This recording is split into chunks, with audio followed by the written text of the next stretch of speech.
গত বছর ৫ আগস্ট জুলাই গণ অভ্যুত্থানে সরকার পতনের পর নিরাপত্তার কারণ দেখিয়ে ভ্রমণ ও বাণিজ্যে একের পর এক নিষেধাজ্ঞা দেয় ভারত সরকার। বন্ধ হয়ে যায় স্বাভাবিক ভিসা প্রদান। ভারতে যাতায়াত করতে না পেরে বাণিজ্যিক ক্ষতির মুখে পড়েন ব্যবসায়ীরা। একসময় যেখানে বন্দর দিয়ে দিনে গড়ে ৭০০ ট্রাক পণ্যের বাণিজ্য হতো, এখন তা কমে দাঁড়িয়েছে ৩০০-র ঘরে।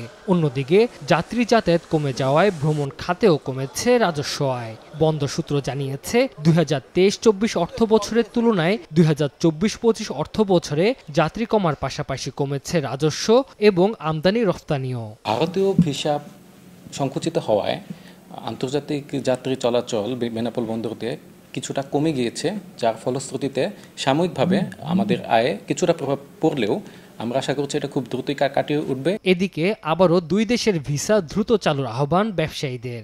১ বছর যাবৎ ভিসার ত্রুটির কারণে আমরা ভিসা পাচ্ছি না, আমরা ভারতে যেতে পারছি না, ব্যবসায়িকভাবে আমরা ভীষণভাবে ক্ষতিগ্রস্ত হচ্ছি।